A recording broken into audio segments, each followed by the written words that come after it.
Vamos a presentar entre los 5 tomos de maestras argentinas y maestros y maestres entre mandatos y transgresiones. Son 5 tomos. La actual presidenta de la Sociedad Argentina de Historia de la Educación, Ana Diamant, escribe el prólogo del número 3 de estos libros. Yo quiero, si me permiten, para dar inicio a esto, leer un fragmento de lo que escribe Ana Diamant en este prólogo. Ella dice, le pone un título a esto que voy a leer: Hay memorias. Contar marcas es un trabajo de rescate, de entramar imperativos e imaginarios, inauguración de recorridos y concreciones. Entonces se reconocen aperturas y cierres, miradas propias y ajenas, autorrelatos y olvidos, democracias y dictaduras. Los registros narrados, en el formato que fuere, resultan de la operación de traducir imágenes y sentimientos guardados a relatos escritos o dibujados. Las cronologías a veces son extrañas, incluyen y excluyen experiencias, tomas de posición, resignificaciones y valoraciones.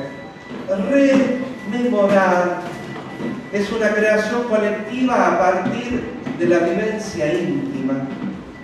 Quien cuenta es parte, testigo o protagonista, amigo o adverso. Así atraviesan el umbral entre lo privado y lo compartido, anarquistas, judíos, infancias vulneradas, militantes, sindicalistas, negres, socialistas, desaparecidos, hijos de genocidas, escritores censurados, indios, maestros cesanteados, mapuches, lesbianas, ranqueles, persecutores, trans, enseñantes del pueblo y del pueblo, niñeces queer, sujetos y colectivos que empujan siempre hacia atrás, hacia comienzos profundos y no se detienen nunca en un final definitivo. Lo testimonial que hace identidad compleja y múltiple repone, entre otros, al primer maestro criollo, a la directora del primer jardín de infantes del país, al músico guaraní en Buenos Aires, a las educadoras puntanas y patagónicas, a la que enseña a cocinar por radio, a quien educa para la paz. Hace la opción por los pobres, visibiliza lo invisible, a la diversidad sostenida en la identidad. Y hay muchas más. Damos la bienvenida a los presentadores de esta noche, al secretario general del gremio, dueño de casa, que oficia de anfitrión, Rogelio de Leonardi, a Eduardo Mancini, compilador de este libro. Gracias por este trabajo, me imagino que maravilloso, ¿no? A Víctor Leopoldo Martínez, un realizador catamarqueño.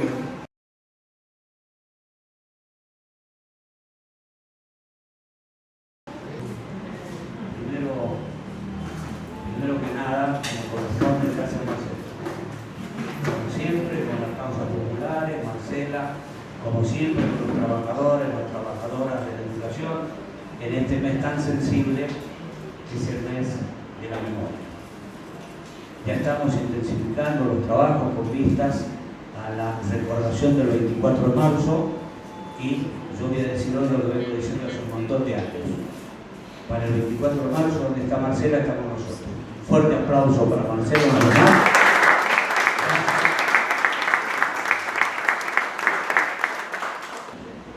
Buenas tardes a todos los presentes. Bueno, como dijo don Rogelio, el 24 vamos a cumplir 46 años de aquel día tan terrible y tan oscuro para nuestra patria. Como todos los años, madre y los acompañantes, los compañeros más fieles que tenemos nos acompañan. Hacemos una marcha en la plaza principal, después madre lee su mensaje y bueno, y de ella, y eso es todo. Así que desde ya los estamos comprometiendo para que nos acompañen los que acá están.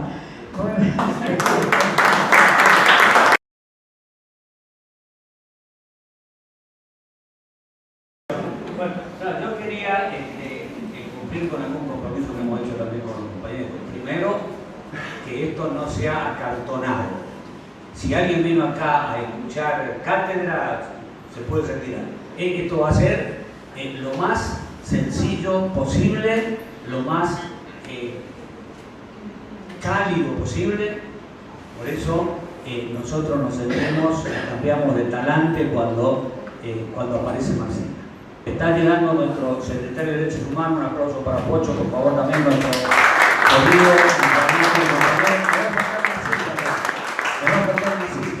si alguien me alcanza un par de una semilla.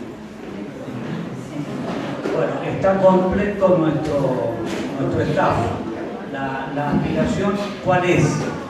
Que nuestros compañeros, el caso de Eduardo Mancini, que es uno de los compiladores, creo que se dice, de maestras argentinas y maestros y maestres, esta interesantísima obra en 5 tomos, 2.500 páginas, que es un trabajo que le ha llevado un tiempo prolongado seguramente a Eduardo y quienes lo han venido trabajando.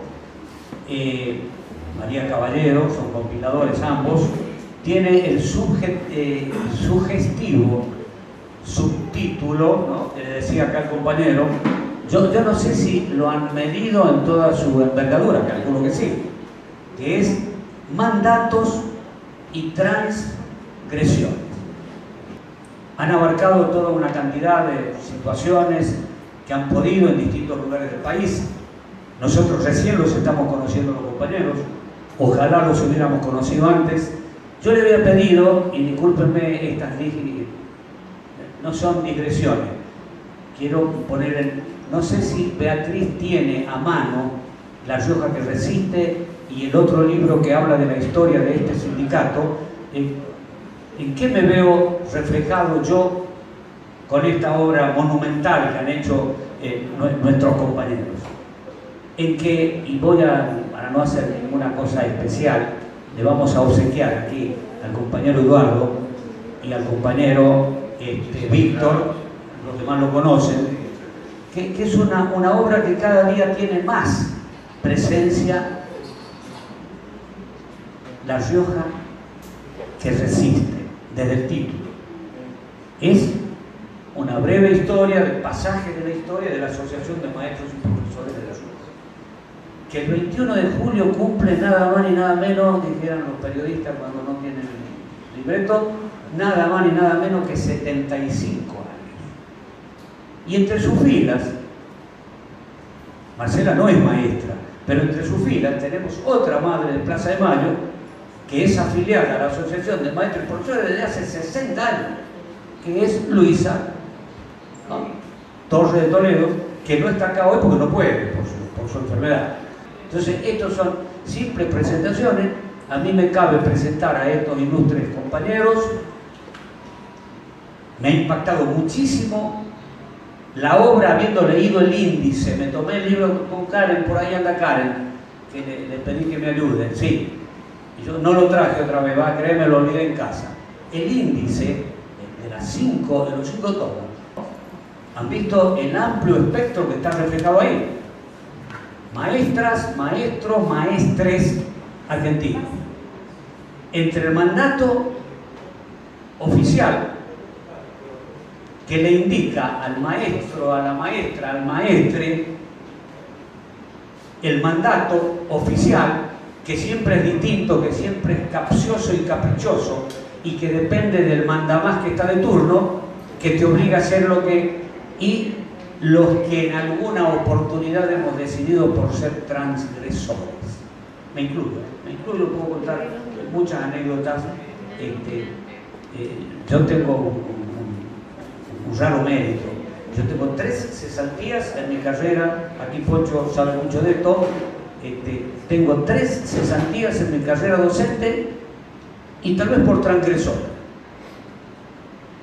Yo la quiero largar como provocación para que ustedes cuenten las transgresiones que tienen ustedes en materia educativa, si las tienen, ¿no? Tener 3 cesantías tienen 3 orígenes. Seguramente han sido 3 situaciones que han provocado, todas han sido políticas. Todas han sido porque el sistema, el modelo, no soporta que alguien saque el pie del plato. Una de ellas me llevó a mí a casi 4 años de cárcel, y que figure en mi legajo mi cesantía por ausencia en lugar de trabajo.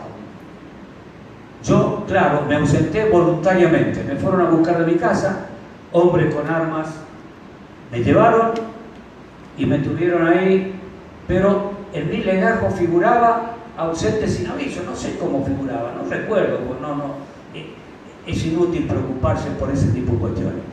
Pero fíjense qué casualidad, que el maestro Francisco Isauro Rancibia, el secretario general de ARTEP de Tucumán, que optó en las últimas horas previas al golpe, ya con la noticia del posible golpe, optó por irse a dormir en el lugar habitual, que era el sindicato, tenía una piecita en el fondo donde él vivía. Optó por volver, a pesar de la recomendación de sus propios compañeros de Junta Ejecutiva: borrate, escondete, andate a dormir fuera de que no sepan dónde estás. Él se fue a dormir. Y esa noche, con alrededor de 100 balazos, lo liquidaron. A él y a su hermano, Arturo Arancibia, que fue a acompañarlo porque presumía que podía tener dificultad. Gracias. Pochito.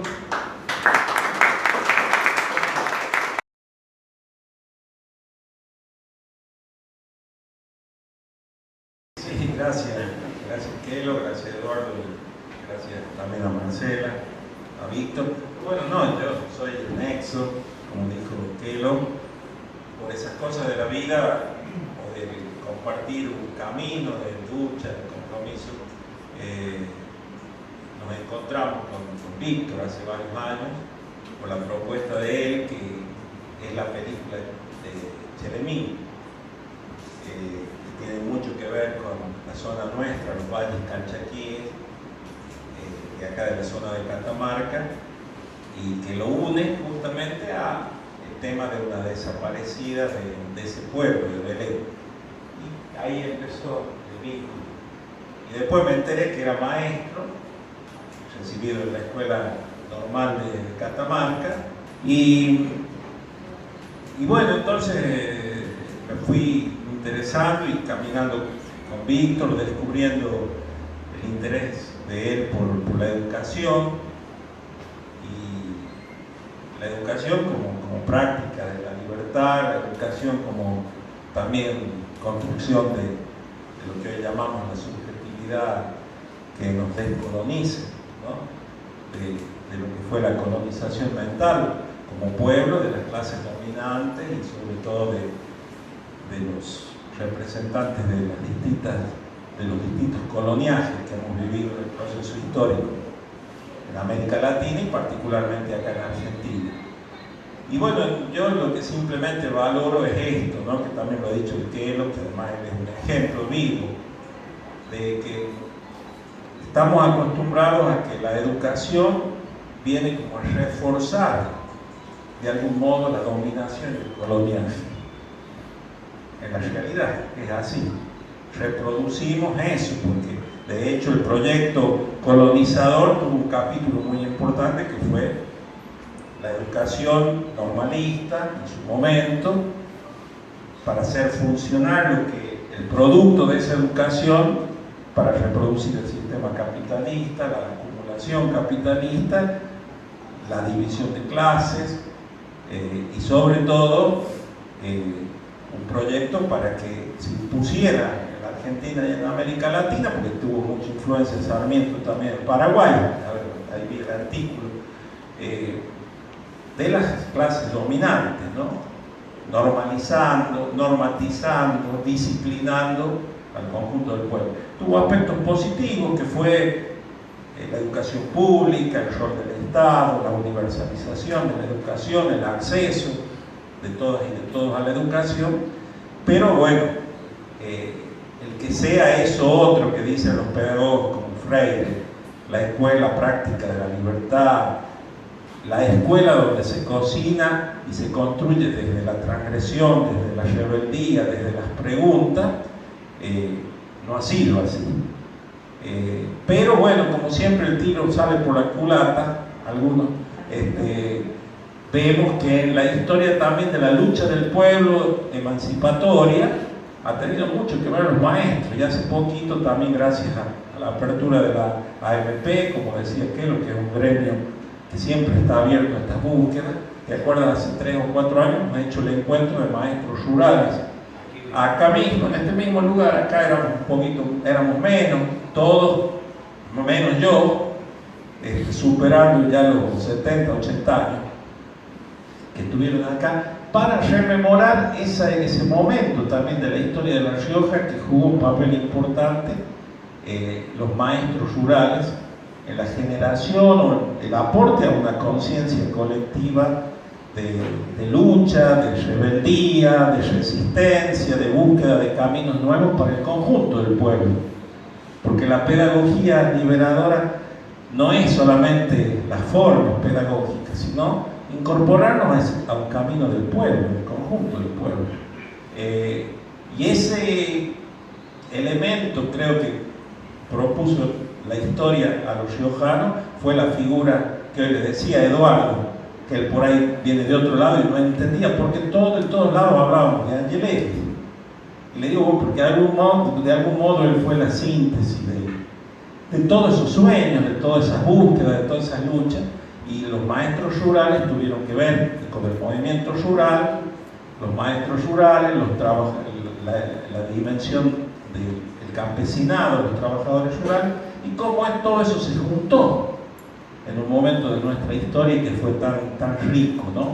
Desde la lucha, desde la transgresión, desde romper o deconstruir, se dice ahora, ¿no? Todos esos mandatos fijos que solamente lo que intentan es a través de los manuales, de las distintas formas de transmisión, ordenar, disciplinar, hacer un ejército a favor de un sistema y no que cuestionen el sistema. Bueno, así que yo creo que es muy importante todo eso, porque hoy en día nosotros asistimos en democracia, no hemos logrado hasta la fecha transformar en serio la matriz educativa, ¿no? Para que sea una matriz que piense desde el pueblo, para el pueblo y con el pueblo, como decía Angeletti. Sigue estando igual, no se ha tocado. Ha habido como intentos, balbuceos, pero no se ha avanzado. Bueno, en esto siempre ha aportado la AMP con los congresos, ¿no? Los congresos de pedagogía latinoamericana, que parten de eso. No de la escuela aula, sino de la escuela vida, de la escuela pueblo, de la escuela territorio, de la escuela el mundo, la aldea que vive cada uno, ¿no? Que es su mundo y donde construye, donde debate, donde disputa poderes, donde disputa sentido. Y bueno, yo creo que eso tenemos hoy más que nunca cuando estamos inundados por el imperialismo de los medios de comunicación vinculados a intereses económicos que nos forman, nos educan, y donde tenemos que resistir, donde tenemos que deconstruir, donde tenemos que criticar, donde tenemos que animarnos a ser transgresores. Así que bueno, yo le agradezco y esta enseñanza de los niños, que en definitiva la transgresión que nos hace más libres, lo decía alguien hace muchos siglos, siempre viene de los niños y de las niñas.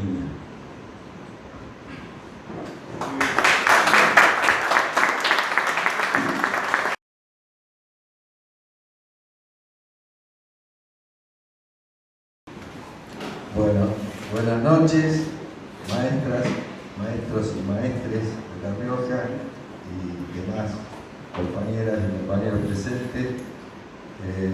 Quiero empezar agradeciendo a Víctor Martínez, que está sentado al lado mío, porque primero participó en el libro y después fue el gestor de esta presentación y de una que va a haber la semana próxima en Catamarca.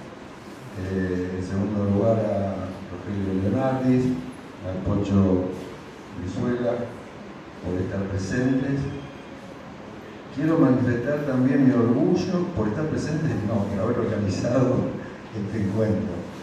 Presentar el libro en este sindicato que además tiene tanta trayectoria es un verdadero orgullo.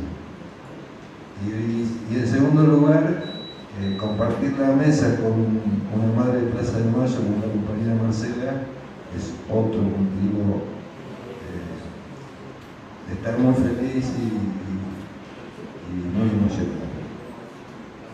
Así que gracias a todos los compañeros que están aquí.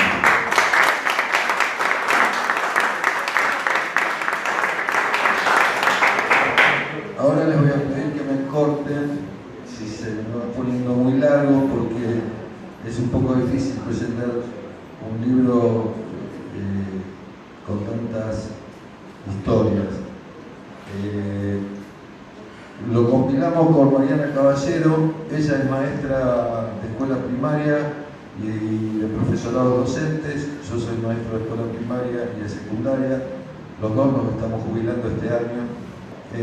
Conocimos y leímos historias muy buenas de la educación argentina, empezando por la monumental de Adriano Puigros, el libro de Nicolás Arata, ahora muy recientemente un muy buen libro de Pablo Iman. Y nos pareció que hacía falta, o que podía venir bien, un libro que recorriera nuevamente la historia del magisterio argentino, pero con las historias contadas desde sus protagonistas, desde la experiencia de cada uno y de cada una. Empezó con, lo primero que nos dimos cuenta es que un libro así tenía que ser colectivo, y empezamos a convocar gente, la gente conocida, después se fue haciendo una cadena y publicamos los dos primeros tomos, que eran de maestras argentinas, mujeres, y que participaron casi 80 autores, y que después crecieron y se transformaron en 5 tomos con historias de maestras, maestros y maestres, y pasando los 200 autores de casi todo el país. Cuando se fue concretando la obra, nos dimos cuenta de que efectivamente estaba ahí la historia del magisterio argentino. Y estaba la historia porque en esas experiencias, cada una es única, individual, y tuvo su momento y su lugar, pero si uno va leyendo todos los libros, se repiten, reaparecen determinadas temáticas. Entonces yo lo que voy a hacer es, lo más breve que pueda, señalar 4 de esas temáticas que son muy recurrentes en el libro. La primera, tiene que ver con que la docencia primaria, lo inicial, fue esencialmente un trabajo de mujeres. Fue uno de los primeros oficios a los que accedieron las mujeres de una forma reconocida, prestigiada, porque también estaban los oficios de obrera, los oficios domésticos, pero siempre como vistos de una manera despectiva, denigratoria. En cambio, la docencia fue la primera vez que las mujeres accedieron a un trabajo, a un salario, a una función social reconocida, prestigiada. El costo de eso en los planes iniciales, cuando se empezó a imponer el sistema, era el mandato de cumplir a rajatabla los valores de género que defendía ese sistema oligárquico que estaba construyendo el Estado Nacional. Es decir, una maestra que fuera casi una repetición de la esposa y madre de hijos en su casa. Si bien ahora iba a la escuela, era para cuidar a los chicos, para darles nociones elementales y mantener una imagen de castidad, de pureza como mujer, y no pasar de ahí. Ese era el mandato, y los libros están llenísimo de las transgresiones que hicieron las mujeres, que tomaron la conquista de ese espacio, de esa función, como un primer escalón, y luego se fueron haciendo universitarias, dirigentes políticas, sindicalistas, científicas, viajeras, periodistas, escritoras, músicas, es decir que avanzaron a lo largo de todo el siglo XX conquistando nuevos espacios, y ni que hablar en los últimos años.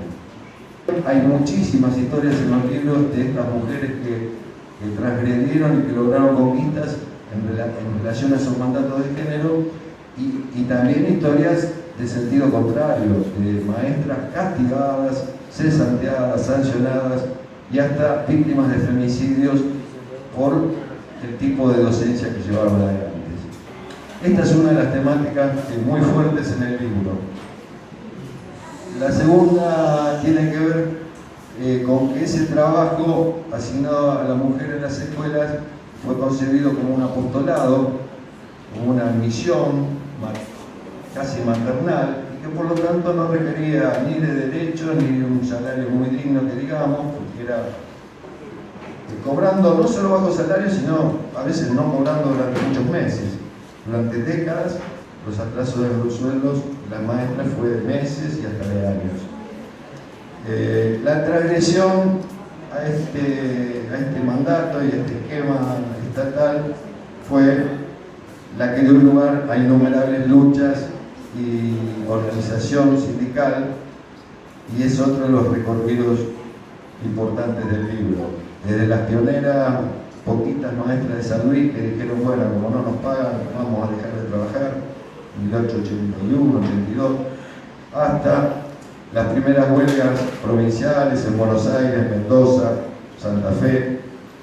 Más adelante, en los 60, 70, la organización de sindicatos, ya con la concepción de ser parte de la clase trabajadora en distintas provincias, que va a terminar en la fundación de CETERA. Ya con CETERA la Marcha Blanca, la Carta Blanca, la Escuela Itinerante. Todo esto que estoy nombrando en los libros aparecen encarnados, personificados, con maestras y maestros que son los que llevaron adelante esas organizaciones y esas luchas. Igual que en el caso anterior, no están solo los avances, sino también los golpes sufridos en este aspecto de luchar por organizarnos y salir a la lucha. Aparecen muchas maestras castigadas y aparecen las 600 compañeras y compañeros desaparecidos durante la dictadura.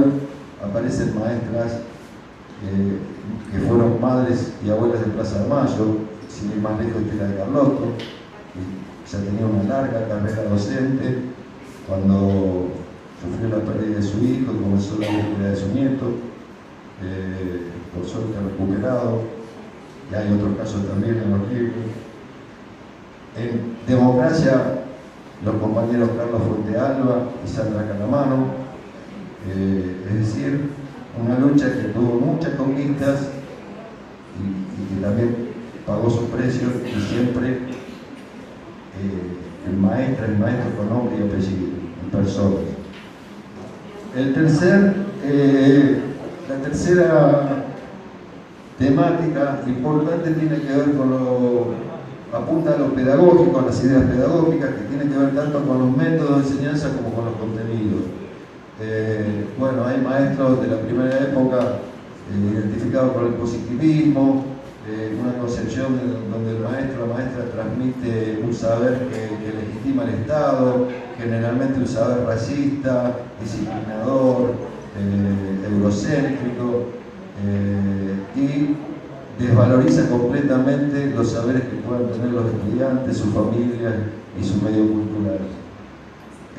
Esos son los primeros maestras y maestros. Después eso va cambiando, empieza a haber transgresiones, primero con experiencias diferentes de escuela nueva, más tarde con la incidencia en la educación del psicoanálisis, y de otras teorías psicológicas como la de Vygotsky o Piaget, y va cambiando en el sentido de empezar a tener una mirada que antes no existía sobre los intereses, las necesidades, los deseos de los niños, de los estudiantes, de los alumnos.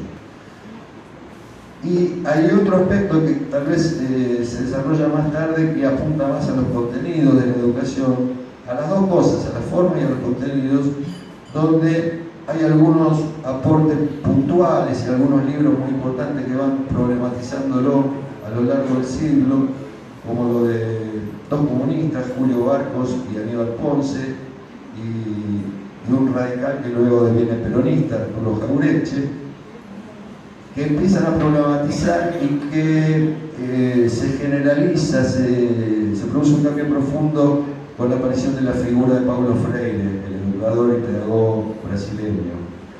En esa época, en los 60, 70, con la guía de Freire, de las ideas de Freire, y con figuras como Adriana Puigros, Ana Lorenzo, Gustavo Siciliano, María Teresa Niedelkoff, Rosario, que escribió un libro que se llama Maestro Pueblo o Maestro Gendarme, Marta Maruco, que apuesta al cooperativismo, Pablo Imen, son todas expresiones de un cuestionamiento no solo de las formas, los métodos de la enseñanza, sino también de los contenidos.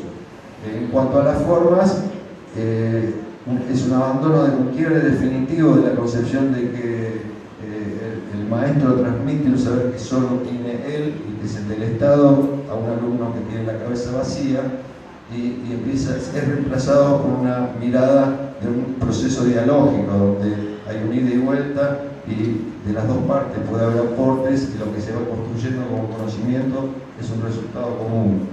Y desde el punto de vista de los contenidos se empieza a cuestionar el currículum y la orientación general para romper con una orientación tradicional, eurocéntrica, colonialista,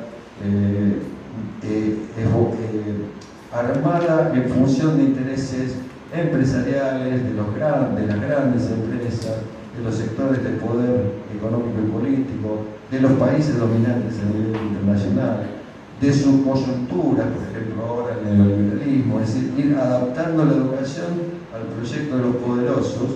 Bueno, la transgresión de todos estos que vengo nombrando y de muchísimos maestros que tomaron esas ideas y las llevaron a la práctica,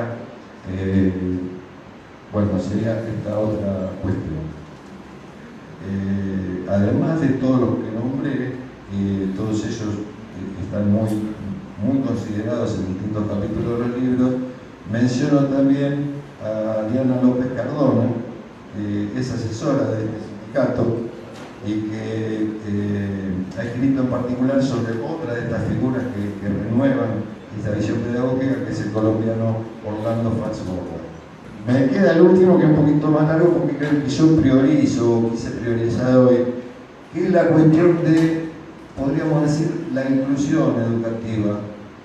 Nosotros tenemos una contradicción de hierro terrible en la época fundacional, la ley 1420, la figura de Sarmiento, entre dos mandatos absolutamente contradictorios. Uno que reivindicamos es el de haber establecido la educación generalizada para toda la población, la escuela pública, sostenida por el Estado, gratuita, accesible a todos, a varones y mujeres por igual, la coeducación, que está en la letra de la ley y que de alguna manera fue parte de la política incluso de los conservadores, porque era parte de la idea de modernidad, de progreso, era lo que se veía en Estados Unidos y en Europa, etc. Pero en el caso nuestro, por las figuras que lideraron ese proceso de constitución estatal, en el campo de la educación, sobre todo Mitre, Sarmiento, Alberdi, se combinó con un terrible racismo. El caso de Sarmiento es clarísimo, fue el gran defensor de la ley 420, la educación común, etc., pero al mismo tiempo uno de los más racistas de los dirigentes que fundaron ese Estado. Entonces, ese racismo hacía que se considerara, o sea, teóricamente todos tenían que venir a la escuela, pero una vez que estaban viniendo, la concepción era, los que vienen de los pueblos indígenas, todo lo que saben, lo que piensan no sirve para nada, todas sus costumbres, sus saberes no sirven para nada. La escuela, vienen a la escuela para que erradiquemos esas ideas, para que se las saquemos de la cabeza, para que los estigmaticemos, para convertirlos en objeto de burla para el resto de sus compañeros. Más tarde repitieron lo mismo con mestizos, criollos, los inmigrantes pobres, no los ricos y los celestes, los inmigrantes pobres del sur de Europa. Entonces, es un modelo que terminaba siendo incluir por un lado para expulsar por el otro, porque el resultado de ese choque frente a ese alumnado era o bien el abandono, la repitencia, etc., o bien, en un proceso muy doloroso, la aculturación, el sometimiento y terminar siendo un fiel obediente y defensor de ese mandato racista en contra de lo mismo. Entonces, arrancamos de esa cuestión muy compleja. Entonces, en esta cuestión también hubo mucha acción de maestras y maestros para ir revirtiéndolo. Yo menciono primero como cosa general, como un fenómeno general y de todo este periodo histórico, más de un siglo, los maestros rurales y maestras rurales. Una categoría en sí misma, diría yo, porque en un lugar de total abandono del Estado y con poblaciones fuertemente estigmatizadas, tomaron a su cargo igualmente llegar con la educación a todas esas infancias. Por mencionar solo algunos, está la historia de 3 maestros catamarqueños que escribió acá el compañero Víctor, maestros rurales que no solo en la provincia, sino también en la zona del Chaco. Está, por ejemplo, la historia de Jorge Ábalos, el autor de Yunco, está el libro y la película. En el caso de nuestra provincia de Santa Fe, la que llamamos la maestra Caracol, porque ahí estaba la forestal, que era un imperio terrible del tanino, del quebracho, y entonces la mano de obra, muy estigmatizada, muy explotada, terminaba de hachar y de juntar los árboles en una zona y tenía que trasladarse y seguir trasladándose. Sus hijos nunca podían escolarizarse. Entonces hubo esta experiencia que llevó a cabo Ángela Peralta Pina, que le llamamos la maestra Caracol, que consistió en transformar un vagón de tren en un aula y ir desplazándose a medida que se iban desplazando los alumnos. Otra historia que a mí me conmovió mucho fue la de la escuela trashumante, que llevaron adelante Pedro Barrel y Alejandra Martínez con el asesoramiento de Nano Balbo. Ellos llegan en los 80, creo, y llegan a una escuela trasladados. La escuela tenía 50 o 60 años de existencia y nunca había promovido un alumno en séptimo grado. Entonces se empiezan a preguntar por qué y estudiar los registros de los años anteriores, casi todos abandonaban después de 2 o 3 años. Resulta que eran comunidades mapuche que criaban ganado y que se desplazaban una vez al año, o sea, la invernada la hacían en un lado y la vernada en otra localidad. Entonces el Estado se vaciaba la escuela y seguía adelante como si nada. Y estos maestros dicen, no, acá hay que resolverlo. Entonces crean la escuela trashumante, que es una escuela con 2 sedes, donde los maestros se trasladan a la otra sede junto con la comunidad mapuche cuando tienen que hacerlo. Y al poco tiempo empiezan a graduar los primeros alumnos y alumnas de ese lugar. Como parte de la inclusión de sectores también está la pelea de todas las compañeras y compañeros del nivel inicial, empezando por otra riojana, Rosario Vera Peñalosa, que también fue un sector que durante mucho tiempo fue tratado de evitar, ahorrar gastos y no, que se queden en la casa. Y bueno, fue una lucha ir ampliando ese nivel para los más chiquitos, más chiquitas. Vera Peñalosa, las maestras que se recibieron, las primeras jardineras del Normal de Paraná, y hay historias a lo largo de todo este siglo y pico de maestras cordobesas resistiendo en los años 90 los cierres de los jardines de 4, bueno, muchas historias. Pero quiero mencionar otro riojano que aparece en el libro, que es Armando Romero Chávez, que después de recibirse acá, fue a trabajar en La Pampa, y en La Pampa fue fundador del sindicato pampeano, que también se llama AMP, como el de ustedes, y se mandó la gran transgresión en un acto que se hacía anualmente y donde estaban toda la crema de la sociedad pampeana festejando un triunfo del Estado en una batalla de la conquista del desierto. Hace un discurso totalmente crítico hacia el Estado y de defensa de los pueblos aborígenes. Bueno, terminó cesanteado, trasladó a Formosa y después volvió a La Rioja y escribió libros, creo que escribió sus memorias, siguió por hasta los años 60, 70.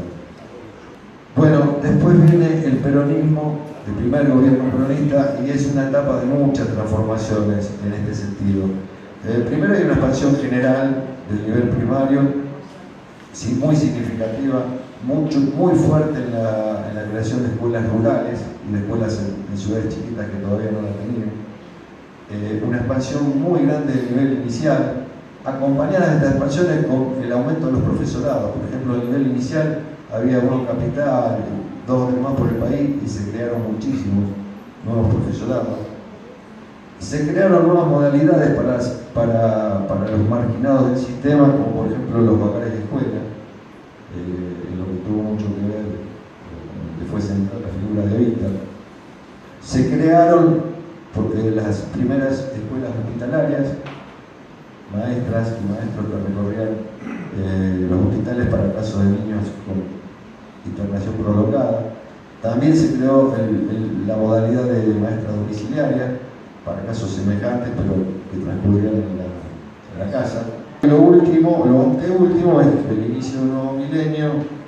De vuelta con los nuevos gobiernos de Néstor y Cristina Kirchner, hay un envión muy fuerte a la repolarización. Se revierte la tendencia, sobre todo por el aumento del presupuesto y por la asignación universal por hijo. Esto último yo lo viví en carne propia, o sea, el cambio de la situación de los chicos de un año a otro fue tremenda. No sé si acá habrá sido de la misma manera, pero en Rosario era así. Y empieza a tomar fuerza algo que en parte persiste, que son políticas inclusivas más fuertes hacia las personas con discapacidad, leyes a favor de la diversidad sexual que empiezan a tener un correlato en la escolarización, en los resultados educativos. Se abre, por ejemplo, el profesorado Mochaceli en Buenos Aires, después, por ejemplo, el anteaño pasado, la provincia de Santa Fe abrió también un secundario trans, que son abiertos en realidad son abiertos a todos, pero especialmente receptivos a los trans, personas trans que tuvieron una trayectoria traumática, porque sigue siendo un problema, un sector de la docencia que se resiste a aceptar la diversidad, entonces sigue habiendo experiencias traumáticas y bueno, son herramientas transicionales estos profesorados para facilitar una continuidad. También hubo avances en experiencias de educación intercultural y empieza a generalizarse o a crecer la graduación de maestras de los pueblos originarios y la creación de cargos. Bueno, son todos avances fundamentales, creo. Entonces, para cerrar, digo, en los libros se nota todo lo que se luchó y todo lo que se avanzó, pero mientras estemos en este sistema siempre está el zarpazo y siempre hay que empezar de nuevo y siempre hay que seguir la lucha. Y hoy el tema de la exclusión y de volver a recuperarnos después de la pandemia y después de nuevos años de neoliberalismo, a todas las infancias que se alejaron de la escuela o que resintieron su paso por la escuela, sigue siendo una tarea fundamental. Muchas gracias, disculpen por lo largo.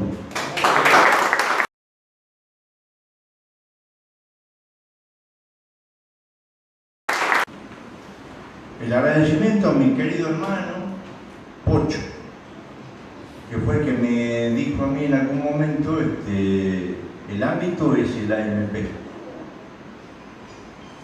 Y tenés que vincularte con Rogelio.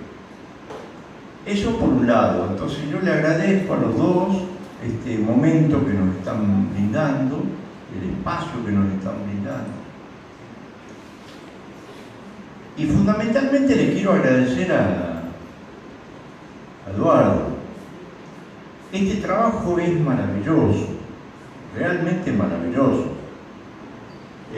Yo lo he leído casi un 90% y no me termina nunca de asombrar la cantidad de cosas que aparecen en este trabajo. Y a raíz de eso quiero hacer unas pequeñas sugerencias. Yo creo que el hecho educativo es en sí mismo, y lo que plantea Mancini, Mariana, con esta recopilación de material, es poner una historia de la educación argentina a consideración. Y es en los docentes la responsabilidad de que esto que tenemos hoy en día como educación, que lamentablemente es una rutina donde la sociedad manda al chico a la escuela porque tiene que cumplir con una ley, y muchos docentes cumplen con esa ley haciendo cosas que realmente le bajan de arriba. La importancia que tiene en este trabajo la educación rural es clave en todo esto, porque es un fenómeno muy, pero muy interesante, asociado fundamentalmente a contraponer algo que intentó hacer el mitrosarmientismo en este país, que fue cambiar al habitante argentino y sustituirlo incluso por los inmigrantes. ¿Y qué pasó con eso? Gracias a Dios, y llámese, yo creo en el Dios de Espinosa, el tremendo valor e importancia de nuestra geografía se impuso violentamente. Entonces todos aquellos que vinieron acá tuvieron que adecuarse a esta maravilla que es nuestro territorio. Y a partir de ahí empezaron a cultivarse de nuevo. Por eso insisto, casualmente en la docencia rural es donde se da mejor que en ningún otro espacio esa relación biunívoca que existe en la educación, que es el enseñar y aprender. El docente, cuando está en el medio, en ese medio inhóspito, en ese medio violento, donde el lugareño sabe cómo manejarlo, es ahí donde el docente aprende. Y donde estos señores que están allá en los ministerios ni siquiera tienen ni idea de qué se trata. Entonces, creo, y estoy convencido, decime si no después, Eduardo, que la función de este hermoso trabajo es transgredir, es empezar a discutir qué educación queremos, es empezar a romper con la educación que tenemos, porque en este momento estamos perdiendo una batalla cultural. Hoy en día La educación formal es un ritual y la que mejor desinforma y deseduca son los medios de comunicación. A mí me resulta increíble que, como decía un gran pedagogo, Iván Illich, que el sistema tiene 16 niveles de rezagado para domesticar. 6 del primario, 5 del secundario, 5 de la universidad. De acuerdo, decía Illich, de acuerdo a la cantidad y calidad de tratamiento pedagógico, era la ubicación social que tenía el individuo en cada una de las comunidades. Primario hasta acá, primario y secundario hasta acá, primario, secundario y universitario hasta acá. Pero el que llegaba acá no tenía que mirar para abajo, porque esa era la condición. Entonces, creo que todo eso tenemos que cambiarlo.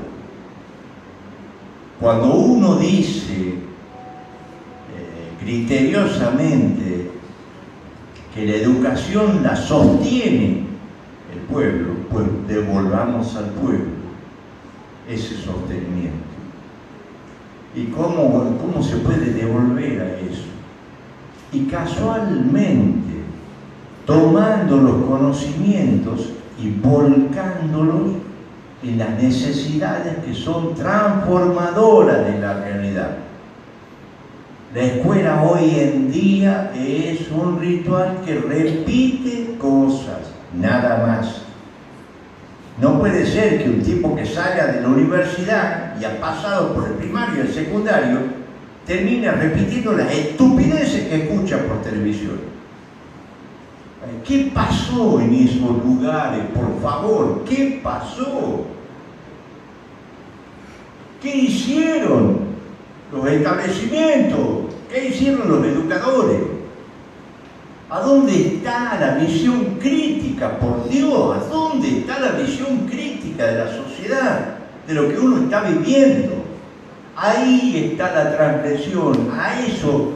Este material tiene que servir para que cada docente lo discuta con sus pares, para que esto llegue hasta el último rincón del país, para que el esfuerzo que el compañero y la compañera hicieron tenga el justo reconocimiento en el hecho transformador de la educación argentina, porque eso es lo que ellos intentaron hacer. Entonces, es responsabilidad de los educadores empezar a pensar cómo cambiamos esta realidad. Porque si no, vamos a seguir cumpliendo con rituales. Nada más que eso.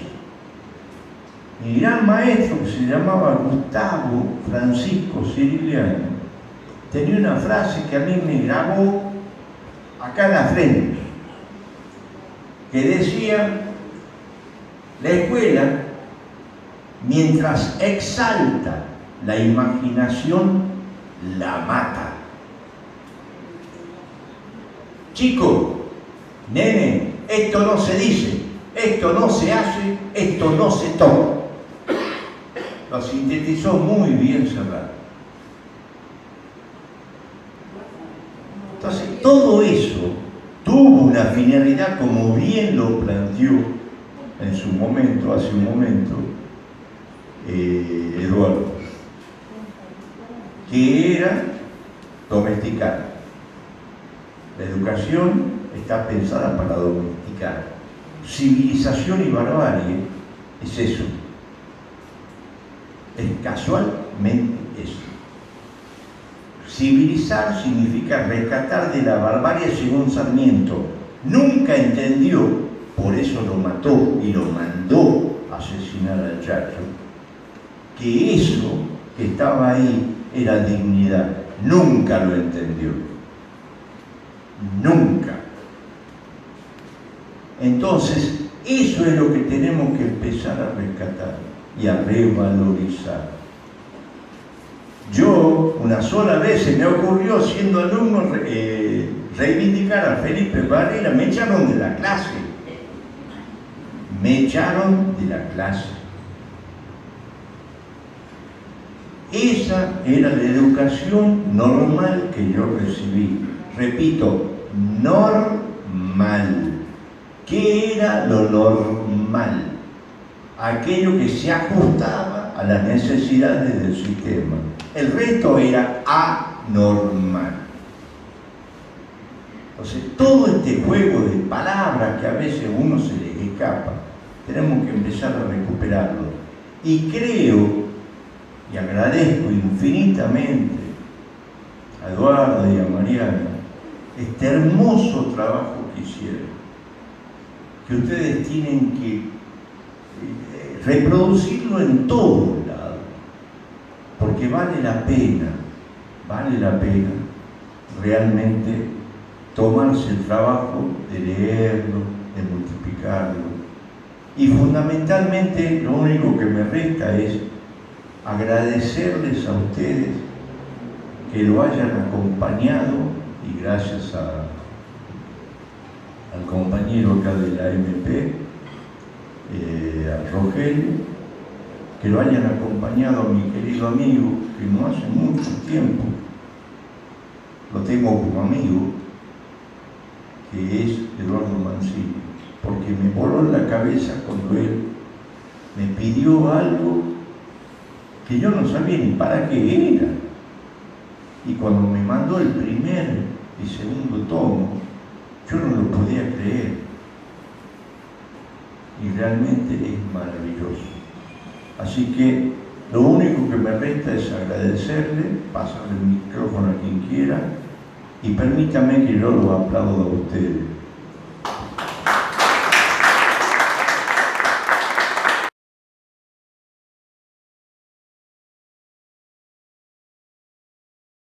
Buenas noches ya a todos, a todas y a todos. No hay mejor lugar para reproducirlo que en Chamical, coincidentemente con el trabajo que aparece en el libro. Nosotros también en Chamical empezamos una experiencia con los maestros rurales a partir de conocer, como le contaba en hora temprana a Luis Alberto Corso, Chacho Corso, y a partir de eso empezamos a tener contacto con los maestros de Olta, maestros de Milagro, todos transgresores de esa idea que venía marcada por una política nacional, y que ellos, al conocer a Monseñor Angelelli, empezaron a descubrir que la única forma de educar realmente al chico era a través de esa transgresión. Bueno, eso hicimos nosotros, pudimos concretar docentes jubilados de 70, 80 años que se puedan juntar. Le pusimos un nombre, un título como para darle identidad a esa juntada, que fueron las juntadas de amigos. La tratamos de reproducir en la mayor cantidad posible. Bueno, vino la pandemia, queda como una historia pendiente seguir con eso, pero creo que no hay mejor ejemplo de transgresión las anécdotas que ellos nos han contado y que han vivenciado en la última dictadura cívico-eclesiástico-militar. Entonces, yo creo que no hay mejor lugar que repetir esta charla, este encuentro con gente de Chamical y con todos los llanos, si lo podemos hacer. Bueno, buenas noches a todos, a todas y todos. Fue un aprendizaje impresionante escuchar a los docentes cómo hablaron y cómo se vio en ese entonces, y me vino a la memoria cuando se trató el tema de la comunidad trans,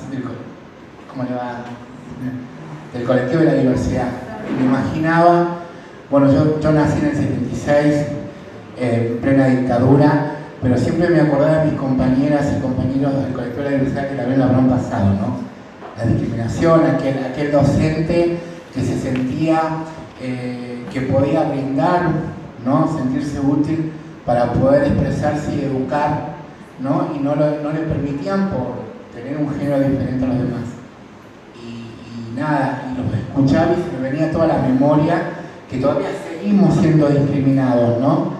Todavía hay docentes compañeras trans en Rosario mismo, provincia de Santa Fe, que son discriminadas porque ejercen la universidad, se reciben y siguen todavía discriminadas porque no la dejan ejercer su cargo. Son mejores profesionales en la educación y siguen con eso. Por ser trans, lesbiana, gay, no nos dejan. Capaz que una persona gay o lesbiana no la pasa tanto como una mujer y un hombre trans, porque hay muchos hombres trans educadores. Y creo que no, me imaginaba y me recordaba todo, ¿no? Que eso hoy, capaz que tenemos mucha más libertad de expresarse, pero no nos olvidemos que sigue la discriminación. Siguen compañeras. Acá en la provincia de La Rioja, creo que una compañera trans, que también creo que es gremialista también de acá, que ella ejerció gracias al MP, que la permitieron poder ejercer su cargo como docente, porque era una docente trans y no le permitían ejercer su cargo. Por eso nada, seguimos teniendo memoria, seguimos peleando la lucha y desde esa minoría de docentes que todavía no le permiten ejercer. Yo creo que hay que seguir apostando más. Está muy bueno el libro, con todo lo que usted dijo, se me abrió un abanico impresionante. Pero no nos olvidemos que todavía nos siguen discriminando en la educación. Nos siguen discriminando en la educación. En Catamarca pasó un caso igual, ¿sí? de un hombre trans que no le dejaron ejercer y era profesor de educación física. Y por ser hombre trans no lo dejaron ejercer. No nos olvidemos todo eso y nos gustaría que ustedes, desde esa responsabilidad que tienen, nos sigan luchando por nosotros. Así que nada, muchísimas gracias y buenas noches para todos. Buenas noches a todos. Felicitarlos a ustedes por la presentación de este libro, me parece genial. Desde la propuesta ya, ¿cierto?, que pusieron ustedes, me parece la transmisión buenísima. Si tendríamos para contar historias los docentes, ¿no? Tendríamos que hacer cuántos libros, ¿no? Estaríamos toda la vida. Tienen que escribirlo para el próximo ¿no? Después hablamos de eso. Así que la primera parte, felicitarlos, me parece una idea muy buena, genial. Queda ahora leer el libro y ver las vivencias, compartirlo con los compañeros en las escuelas, que eso también sería buenísimo. También creo que es muchas gracias. Me gusta este encuentro porque me hace ir hacia atrás de mi larga vida. Tengo muchos años, 42 de ellos ejerciendo la docencia. Soy la última promoción de maestros normales nacionales, año 69. A partir de ahí, cuenten cuántos años puedo tener. 42 años de esa vida la ejercí acá en La Rioja y 10 años en Buenos Aires, en La Matanza, una de las localidades más pobres del conurbano bonaerense y que me tocó justamente vivirlo en los años de la dictadura, años 74 al 84, en el que regreso a mi casa, a La Rioja, para acompañar la lucha de mi madre, porque Alberto ya había desaparecido en el año 76 y no había podido hacer prácticamente nada porque hasta ni podía decirle a mis compañeros de escuela que tenía un hermano desaparecido, porque teníamos que cuidarnos y estábamos siendo ferozmente perseguidos, diría yo, ¿no? Me acuerdo de Mari Sánchez, que era dirigente de SUTEBA y CETERA, que a quien conocí en Buenos Aires, que ella estaba, digamos, trasladándose continuamente de partido, es decir, trabajaba en La Matanza y cuando descubrían que era Mari Sánchez, se tenía que ir a 3 de febrero, se tenía que ir a Morón, se tenía que... Entonces, durante toda la dictadura ella anduvo recorriendo distintos partidos, porque como es tan grande Buenos Aires, no lo descubrían, por eso no me descubrieron a mí. Dentro de ese universo de maestros de Buenos Aires y de todas las provincias que estábamos, ¿no? He conocido a muchos maestros, entre ellos a grandes representantes del movimiento rural de maestros, época de Angeleri. Tengo que decir que en mi larga vida también compartí con Monseñor Angeleri muchos de sus años, digamos, cuando viene a La Rioja y produce un cambio fundamental en la historia de la provincia de La Rioja. Entre ellos, los maestros rurales acompañaron al movimiento rural que impulsó Monseñor Angeleri, y creo que parte de esos maestros, algunos viven todavía y están lúcidos para contarlo. Entre ellos el Chacho Corso, hace poco murió Lucía Zamora, una gran maestra rural que impulsó el cooperativismo. Entonces yo creo que si no están esos maestros, los que están pueden contar esas historias también transgresoras, porque han tenido mucho que ver en la historia de la docencia argentina, ¿no? Y también tengo que decir que durante la dictadura y después de la dictadura, acá en La Rioja hubo digamos, representantes, maestros, directivos que tuvieron, digamos, que comprendieron que la docencia tenía que ser transformadora de la realidad, impulsar por lo menos. Primero, hacer que los niños aprendan a leer y escribir, porque sin eso es imposible ser un ser pensante, ¿no? Lo que acá decía el compañero, y libre, y que poder discernir todo lo que pasa en la realidad. Bueno, nada más, no quiero ser más. Gracias, Graciela. Había una pregunta. Nos vamos a despedir mientras nos saludamos y vamos charlando, aunque sea escuchando una versión muy bonita de la Rosarito que se ha hecho en Buenos Aires. El Rosario. El Rosario. Vamos a ponerlo mientras nos despedimos. Muchísimas gracias.